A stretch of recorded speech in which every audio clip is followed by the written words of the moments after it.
The Frenchman opened the door to step in, while the other fellow swept a low bow to a passing lady and gave a final pull to the costume. Then he too ran up to the carriage and scrambled inside as it drove away. Behind them the noise and light of the party continued unabated.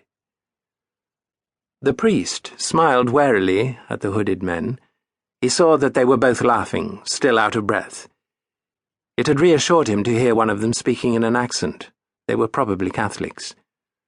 The cab turned into the street and began to clatter across the cobbles. After a moment's silence, he spoke. "Where are you travelling to, gentlemen?" Neither of the men answered. The carriage took a turn to the right. They were now on a road that was covered in straw to muffle the sound of horses' hooves, and the cab was suddenly much quieter. This street was empty and dark. The lamps had all guttered many hours before. He could hear the men's breathing, quick and rough, but he could not see their faces at all. They were no longer laughing. The darkness pressed on his eyes like a blindfold. He began to feel afraid. What if that Frenchman knew who he was? He tried to stay calm, hearing his voice echoing in the intense blackness of the carriage as he repeated his question. "Where are you going to?" Still there was no answer. His throat tightened. Perhaps they had not jumped into his carriage by chance. How easy it would have been for two figures in domino robes to stand unnoticed in the busy courtyard waiting for him. He had taken little care tonight to be guarded about his visit. "For God's sake, who are you?" he cried aloud.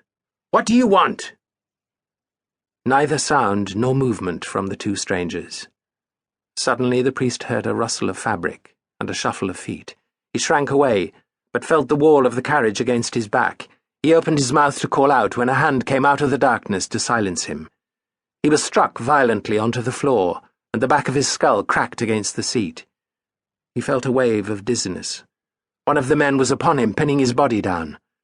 There was a rattling movement above as the other man closed the window shades. He knew that it was not necessary. Nobody would see them on this deserted street. The gesture made him feel that a shade had fallen down upon his life. He struggled free from the arm that stifled him. "You are too late," he cried. "Others already know." It was a gamble, the slimmest of chances. There was a fraction of a pause. "He lies," came a new voice at last. An English accent, well-bred. Before the priest could say more, he felt the cold edge of a steel blade pressed hard against his throat. He struggled to retain a sense of what was happening. Again he opened his mouth, but as he did so, he felt the prick of a knife going in like a needle. His throat felt suddenly loose, though a moment before it had been taut with fear, and his blood poured out as warm and soft as silk. He felt his skin and clothes become hot and sticky as it soaked into the fabric. The men remained silent, waiting while his life ebbed away. He could struggle no more. Already he was weak, his limbs heavy. Even now he could barely frame clear thoughts. His mind was dim. He tried to hold fast to life, but the blackness closed in. It was over.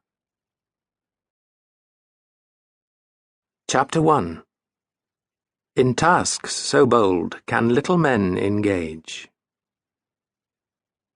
The worst of country life was that the houses were always cold. Alexander sat as close to the fire as he could manage without blocking his parents' access to its modest heat.